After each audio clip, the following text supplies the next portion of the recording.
তনুচ্ছায়া মুখার্জির কলমে আজকের গল্প জীবিত ও মৃত। গ্রামের নামকরা পুরোহিত নন্দগোপাল সংসারের স্ত্রী সৌদামিনীর সঙ্গে নিত্য অশান্তি সহ্য করতে না পেরে শেষ গ্রীষ্মকালে ভর দুপুরে বাড়ির বাগানে আম গাছের গলায় দড়ি দিয়ে ঝুলে পড়েন। ঠাঠা রোদ, কেউ কোথাও নেই। সৌদামিনীও তখন খেয়ে দিয়ে কাজ ছেড়ে মেয়ে টেপিকে নিয়ে দিবানিদ্রা দিচ্ছিল। সেই সুযোগটা নন্দগোপাল নিলেন। বেটে খাটো মানুষ, পাতলা গড়ন, পা দুটো শূন্যে ঝোলা মাত্র গলার ফাঁসটাও জোরে চেপে বসে, শ্বাসনালীকে রুদ্ধ করে দিল। যন্ত্রণায় বাঁচার জন্য ছটপট করলেন, তাতে আরও ফাঁস লেগে গেল। শেষে তার মৃত্যু ঘটল। সৌদামিনী প্রথমে ঝুলন্ত অবস্থায় স্বামীকে দেখে হাও হাও করে কেঁদে চিৎকার করতে লাগলো, ওগো, কে কোথায় আছো গো, আমার কি সর্বনাশ হলো। আশেপাশের লোক ছুটে এলো। তারা তো হতভাগ। ঝগড়া সব স্বামী স্ত্রীর মধ্যেই হয়। তারা ব্রাহ্মণ দম্পতির নিত্য অশান্তি শুনত। তা বলে পুরোহিত মশাই এমন একটা সিদ্ধান্ত নেবেন স্বপ্নেও ভাবতে পারিনি। যাই হোক, থানায় খবর দেওয়া হলো। পুলিশ এসে মৃতদেহ নামালো। টেপি সৌদামিনী কাঁদছে। সেদিনও সকালে দুজনের মধ্যে তুমুল অশান্তি হয়েছিল। সৌদামিনী কাঁদতে কাঁদতে বলেছে, মানুষটা আমায় কোনোদিনও বুঝলো না। অভাবে সংসারে অশান্তি তো থাকবেই। কিছু ফুরোলে আনতে বললে তেলে বেগুনে জ্বলে উঠত। সারাদিন খাটাখাটনির পর আমি ওর আগে দু চার কথা শুনিয়ে দিতাম। সে এমন করে আমাকে শিক্ষা দেবে বলে চলে গেল, ভাবতেই পারছি না গো। সৌদামিনী স্বামীর নিথর দেহের সামনে ডুকরে ডুকরে কাঁদতে লাগলো। টেপিও মাকে জড়িয়ে কাঁদতে লাগলো। পাড়ার বউরা সৌদামিনীকে সান্ত্বনা দিতে লাগলো। ময়না তদন্তের জন্য নন্দগোপালের দেহটাকে নিয়ে যাওয়া হলো। অপঘাতে মৃত্যু। 3 দিন পর 4 দিনের দিন টেপিকে দিয়ে বাবার শ্রাদ্ধ করানো হলো। সব মিটে গেল। দেখতে দেখতে 1 বছর কেটে গেল। নবগোপালের বাৎসরিক কাজও মিটল। বিধবা সৌদামিনী 12 বছরের মেয়েকে নিয়ে অকুল পাথারে পড়ল। কি করে সংসার চালাবে এই ভেবে কুল কিনারা পেল না। এদিকে জমানো টাকাও আর কদিন চলবে। তার স্বামী যে তাকে পথে বসিয়ে গেল। শেষে বাধ্য হয়ে মান বিসর্জন দিয়ে ব্রাহ্মণের ঘরে রান্নার কাজ নিল। 3 বাড়ি কাজ পেল। খুব খাটতে লাগলো। এইভাবে কোনো রকমে সংসার চলতে লাগলো। তার একটি মাত্র উদ্দেশ্য ছিল টেপিকে মাধ্যমিক পাশ করিয়ে কোনো ভালো পাত্রের সাথে বিয়ে দিয়ে দেওয়া। একদিন সৌদামিনী তুলসীতলায় সন্ধ্যা দিতে গেছে। সন্ধ্যা দেওয়ার সময় সৌদামিনীর গাটা কেমন ছমছম করে উঠল। বাইরে হাওয়া দিচ্ছে না, কিন্তু বাগানের আম গাছটা কেমন হাওয়ায় দোলার মতো দুলছে।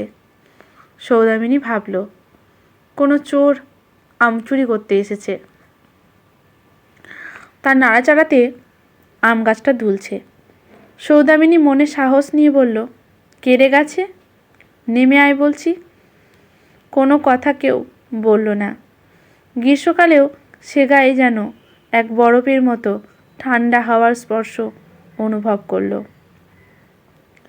কে যেন ক্ষীণ কণ্ঠে বলে উঠল, টেপির মা, আমাকে চিনতে পারলে না? গলাটা শুনে সৌদামিনীর বুকটা ধড়াস করে উঠল। মনে ভাবল, এ তো টেপির বাবার গলা। কিন্তু সে তো আর বেঁচে নেই। যে করে হোক প্রদীপটা হাতে করে বাড়ির ভিতরে ঢুকে গেল। ভাবল, হয়তো সবই তার মনের ভুল। রাতে সারাদিন পরিশ্রমের পর মেয়েকে নিয়ে যখন ঘুমোচ্ছে, হঠাৎ তার ঘুম ভেঙে গেল। কে যেন তার খাটের চারপাশ দিয়ে চলে বেড়াচ্ছে। সৌদামিনী ভয়ে সিটিয়ে গেল। সে মনে ভাবল, তবে কি টেপির বাবা অপঘাতে মৃত্যুর জন্য আত্মা হয়ে ঘুরে বেড়াচ্ছে? রাতটা কোনো রকমে কাটল। পরের দিন মনে সাহস নিয়ে তুলসী তলায় সন্ধ্যা দিতে গেল। আম গাছটার সেই একই অবস্থা। সৌদামিনী বলল, তুমি কি টেপির বাবা? তখন একটা আম গাছ থেকে অদ্ভুত চাপা কান্না ভেসে এলো। বলল, হ্যাঁ গো, আমি তোমার স্বামী। তোমাকে কষ্ট করতে দেখে আমার বুক ফেটে যাচ্ছে। কেন যে ক্ষণিকের রাগের মাথায় গলায় দড়িটা দিলাম।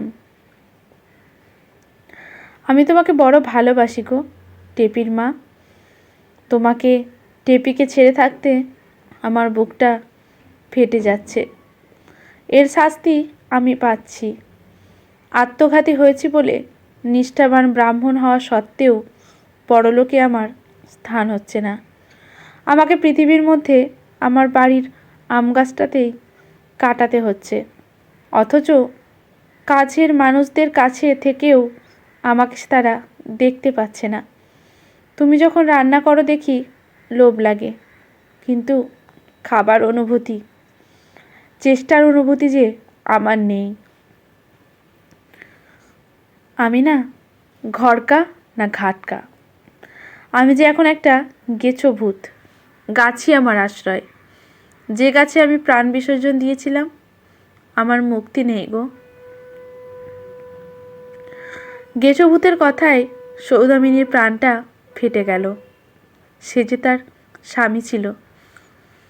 তবুও অভিমান করে কেঁদে কেঁদে বলল, আমার কথা যদি একবারও ভাবতে, আমাকে ভাসিয়ে দিয়ে চলে যেতে না। গেছো ভূত অর্থাৎ মৃত নন্দগোপাল বলল, খুব ভুল করেছি গো বউ, আমায় ক্ষমা করে দাও। তারপর থেকে প্রতিদিন সৌদামিনীর সঙ্গে গেছো ভূতের কথা হতো। জীবিত নন্দগোপালের সঙ্গে প্রায় ঝগড়াঝাটি লেগে থাকলেও, মৃত নন্দগোপালকে চোখে না দেখতে পারলেও সৌদামিনীর সঙ্গে নন্দগোপালের প্রেমটা ভালোই জমে উঠেছিল। দুজনেই দুজনকে পেয়ে বেশ খুশি ছিল। টেপি মাঝে মাঝে অবশ্য মাকে নিজের মনের কথা বলতে দেখে অবাক হয়ে যেত। সৌদামিনীকে এই নিয়ে প্রশ্ন করলে সে বলত, ভগবানের নাম জপ করছি রে মা। আজকের গল্পটি এখানেই সমাপ্ত। গল্পটি ভালো লাগলে লেখকের প্রতি শ্রদ্ধা জানিয়ে একটি কমেন্ট করে যাবেন।